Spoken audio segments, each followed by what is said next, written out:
You're listening to Engage on Central Florida Public Media. I'm Sharon Stone. It's Thursday, August 29th.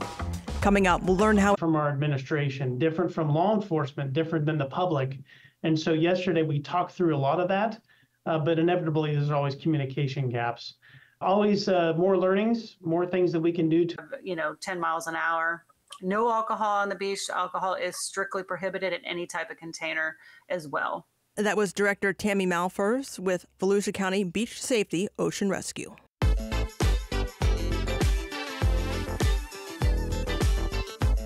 Coming up, big city birds. Hear why 16-foot-tall inflatable pigeons are perched in downtown Orlando. If you miss any part of our show today, you can always subscribe to the Engage podcast and listen when it's convenient for you. The program will be available on demand at cfpublic.org. Just a reminder, we want to hear from you. Let us know what you'd like to hear more about, what you're glad you heard. You can send us an email to engage@cfpublic.org, or you can send us a talkback on the free Central Florida Public Media app. In the menu, select Send Us a Talkback, record your question or comment, hit send, and we will get it. You are listening to Engage on Central Florida Public Media.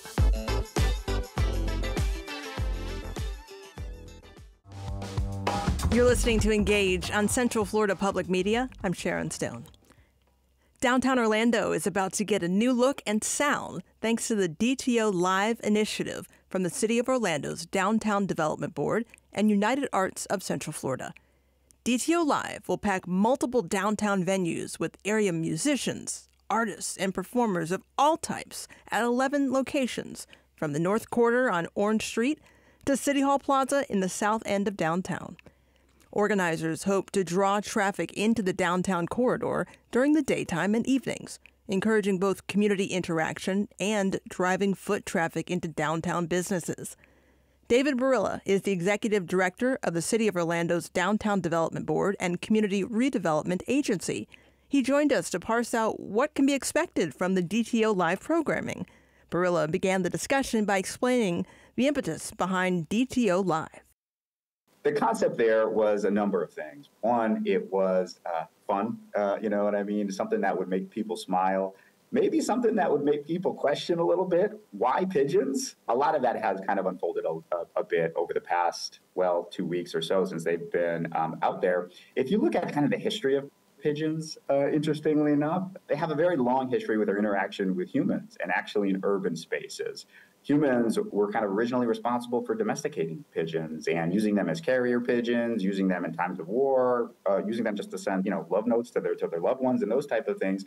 But they were kind of, when you think about them in urban places, they're thought of as nuisances, most likely. Like, oh, the pigeons are here, they stole a piece of my lunch, or there's some remnants behind that I have to deal with. So the context was really just to question our relationship, with the built environment, with humankind and urban places, and have hopefully an appreciation for that. So the context was by replicating them in a very large, bold, and unexpected state, it would just give people some time to reflect a little bit, hopefully to smile, have a conversation, snap a picture, and talk about downtown Orlando. That makes total sense. I think it would accomplish all of those things. If I saw that, I would stop, and it would give me pause, and I would probably talk about it. Can you talk to me about how DTOLive, maybe how that's different from other entertainment initiatives? Sure. So DTOLive is, by all accounts, the largest consistent investment and initiative really in arts, specifically for downtown. I think that our group, the Downtown Development Board, has ever been a part of. What we're doing is we partnered with United Arts as our direct partner, as well as with Creative City Project and the Downtown Arts District, to activate downtown with great arts initiatives literally every day for the course of a year. And that's multiple. So we have over 850 different activations coming up that started just a couple months ago and will last, till mid next year, to really just have something interesting every day, to encourage people to patronize businesses as they're coming out, maybe seeing some musicians, spend a little bit of time in downtown, coming downtown for unexpected events, something that I don't think anybody expected.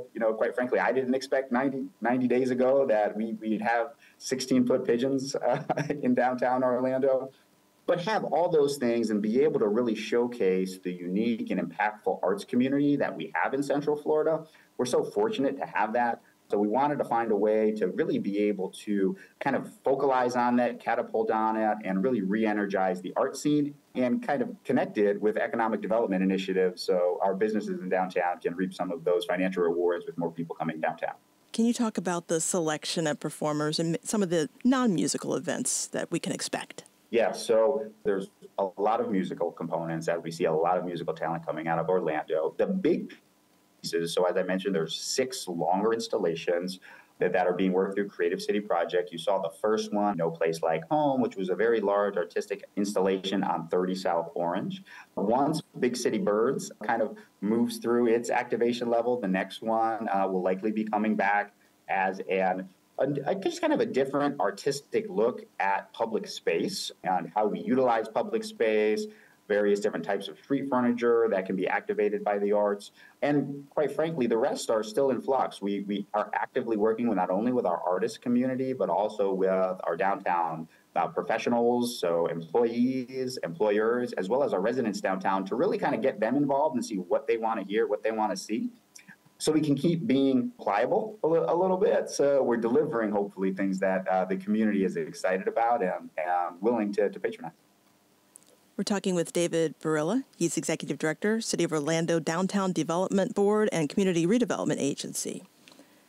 David, did you hear something from businesses, maybe something in terms of them needing help post-pandemic to get the traffic that we saw happening before the pandemic back downtown? What prompted this? So, yes, I mean, absolutely in this post-COVID world and during that component, urban environments were, I don't want to say impacted the most, but were impacted significantly. And working with our employers and our downtown businesses, re-energizing our streets and our office buildings was something that we thought we needed to try some new things. And this is one of those components. So with the hybrid work environments that are just prevalent now throughout all of society, having something that's a little bit different gives you something to look forward to, maybe spend some time outside of the office at lunch when you're just downstairs, maybe in Duncan Park, listening to some music, having a good conversation. Or we're also extending a variety of different days during the week, extending arts installations and activations. So with Third Thursday events and happy hours. So you can just spend a little bit more time maybe in downtown with some coworkers after work. And then hopefully they're interesting enough that you can plan around them for, maybe next week or next month, whatever it may be, that you bring your friends and your family. So really just trying to augment downtown at a multitude of different times, but also in a multitude of different ways to keep things interesting and keep them excited. How late are these events going to run? Is this DTOLive going to be part of downtown Orlando's nightlife? So all of the events kind of close up right about that 10, 11 o'clock component. So it depends how you envision nightlife. That means a lot of different things to different people.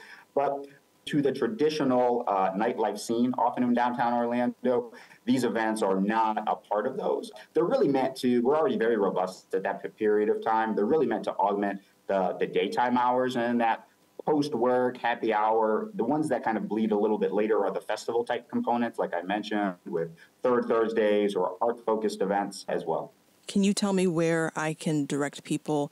Is there like a schedule that's pretty well updated? I think I saw one online. What should I tell people? This is more for my information than the interview. Yeah, no problem. Yeah, you go to our website, downtownorlando.com. Okay. And then you can either search or you'll see an ad there for DTOLive. It has a schedule of all our events, what's happening every day. It also has, if there's any artists out there that are interested in participating, it has a link where you can sign up to be considered.